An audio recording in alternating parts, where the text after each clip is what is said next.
चलो टीलू बेटा, जल्दी करो, तुम्हें मौसी के घर आना है या नहीं? चलो जल्दी जल्दी। हाँ मम्मी, बस 1 मिनट, मैं मेरी पढ़ाई की किताबें ले रहा हूँ।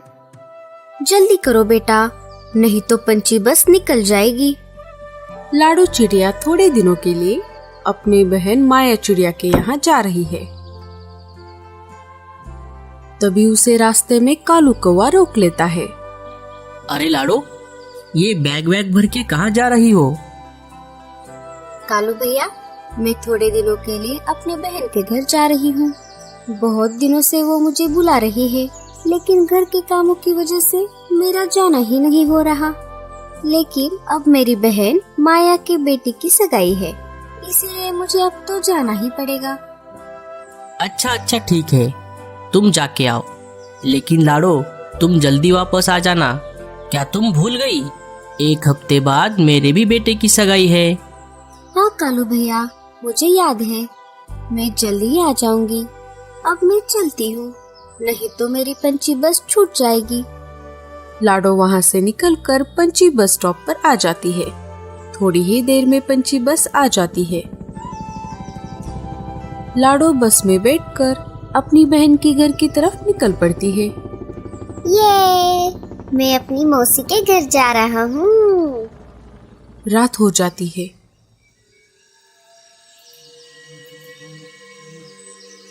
अरे वाह, ये कौन सा जंगल है? इतने सारे पक्षियों के घोंसले देखकर मेरे तो मुंह में पानी आ गया। मैं बहुत देर से उड़ रही हूँ। कुछ दिनों के लिए मैं इसी जंगल के बाहर अपना डेरा बसा लेती हूँ। हा हा हा हा हा।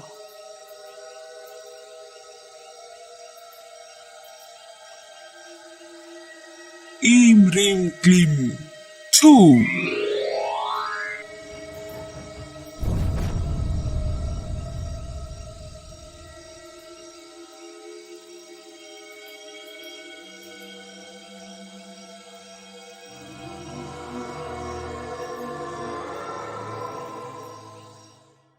सुबह हो जाती है। हे ऊपर वाले, ये क्या हो गया? मेरे अंडे कहाँ गए? तभी वहाँ पर रानू चिड़िया आ जाती है। अरे बुलबुल, क्या हो गया? तुम रो क्यों रही हो? क्या बताऊं रानू, कल रात को सोने तक मेरे अंडे घोंसले में ही थे, लेकिन सुबह जब मैंने उठकर देखा तो मेरे अंडे गायब थे। पता नहीं मेरे अंडे किसने चोरी किए। लगता है जंगल में कोई शिकारी पंछी घुस आया है। ये बात पूरे जंगल में फैल जाती है।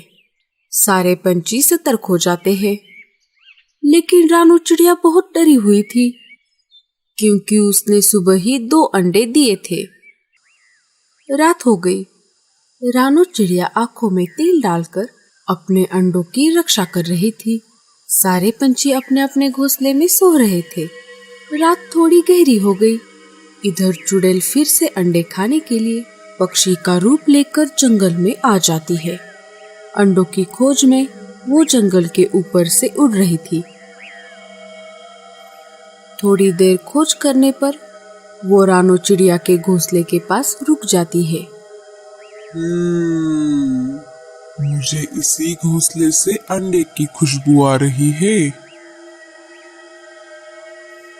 चुड़ैल खिड़की से झांककर देखती है तो क्या, रानू चिड़िया अपने अंडों को पंखों के नीचे छुपाकर बैठी हुई थी।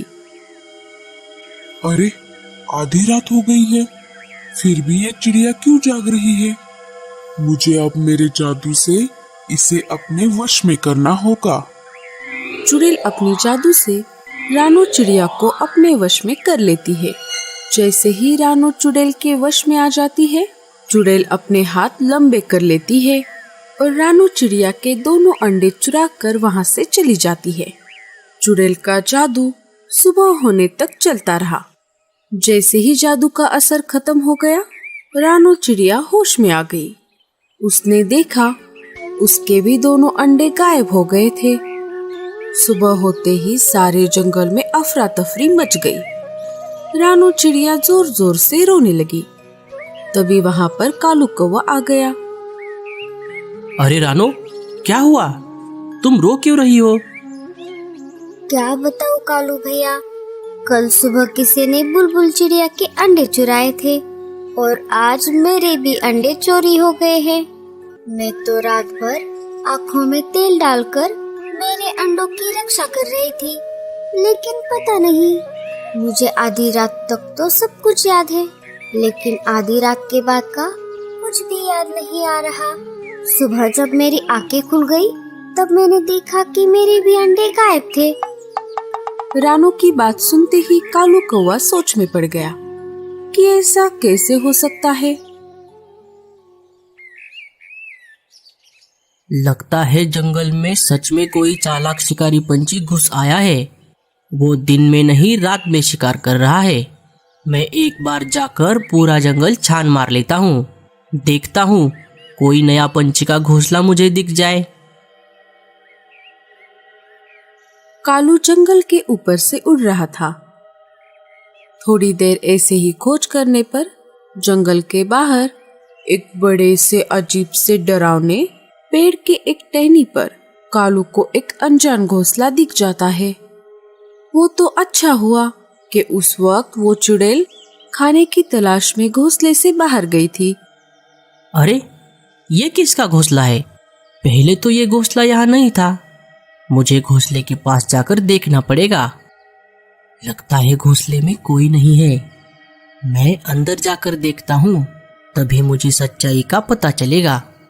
कालू चुपके से घोंसले के अंदर जाकर देखता है। अंदर जाते ही कालू की आंखें फटी की फटी रह जाती है। पूरे घोंसले में हड्डियों के कंकाल पड़े हुए थे, अंडों के छिलके और तंत्र मंत्र का सामान भी पड़ा हुआ था। कालू समझ जाता है कि ये कोई मामूली पंछी का घोंसला नहीं है। कालू एक सेकंड का भी वक्त ना गवाते हुए वहां से अपनी जान बचाकर निकल लेता है और पास वाली एक पेड़ की टहनी पर एक बड़े से पत्ते के पीछे छुपकर उस घोंसले पर नजर रखता है। धीरे धीरे शाम हो जाती है। तभी वहां पर चुड़ैल पक्षी के रूप में उड़ते हुए आ जाती है।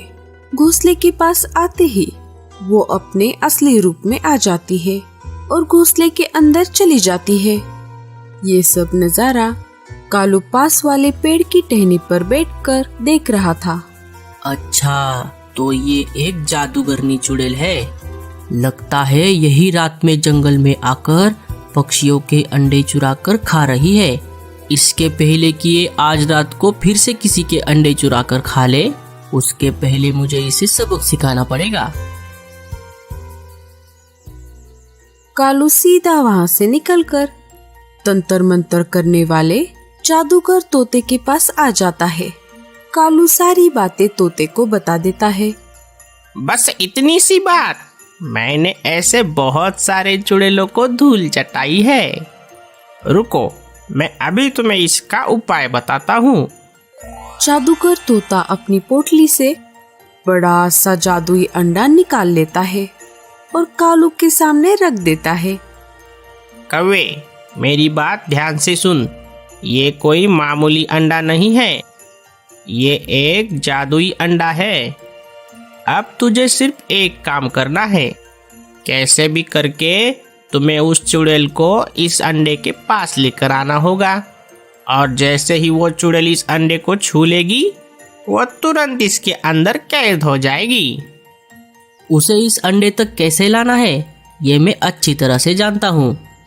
आप बस ये अंडा यहीं पर रख दीजिए और यहीं कहीं आसपास छुप जाइए। अगर वो यहाँ आ गई और उसके अंडे को छूने पर भी अगर वो इसके अंदर कैद नहीं हुई, तो आप कोई दूसरा जादू करके उसे कैद कर लेना। ठीक है, अब जल्दी जाओ और उस चुड़ैल को यहाँ तक लेकर आओ। रात हो गई थी, सारे पंछी सो गए थे। इधर कालू चुपके से चुड़ैल के घोंसले के खिड़की के पास आ जाता है और बड़बड़ाने लगता है।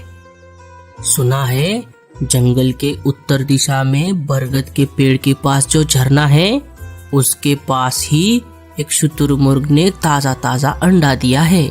शुतुरमुर्ग का अंडा कितना बड़ा होता है और खाने में भी उतना ही स्वादिष्ट। मैं अभी जाता हूँ और उस अंडे की दावत उड़ाता हूँ। कालू वहां से निकल जाता है। कालू की ये सारी बातें चुड़ैल अंदर से सुन रही थी। अरे वाह, आज तो मजा ही आ गया। कितने दिन हो गए मैंने शुतुरमुर्ग का अंडा नहीं खाया। मुझे शुतुरमुर्ग का अंडा बहुत पसंद है। इसके पहले कि ये कौवे का पिल्ला उस अंडे को खा ले, मैं उसके पहले ही वहां पर चली जाती हूँ। चुड़ैल बिना अपना रूप बदले घोंसले से निकल पड़ती है और कालू के पहले ही अंडे के पास आ जाती है। जैसे ही वो अंडे को छू लेती है, वो उस अंडे के अंदर कैद हो जाती है। तो दोस्तों, कैसी लगी आपको हमारी ये कहानी? दोस्तों, ये कहानी यहाँ पर ही खत्म नहीं होती। अगर आपको इसका अगला पार्ट देखना है तो हमें कमेंट्स में जरूर बताना। और ये स्टोरी अच्छी लगे तो लाइक और शेयर जरूर कर देना।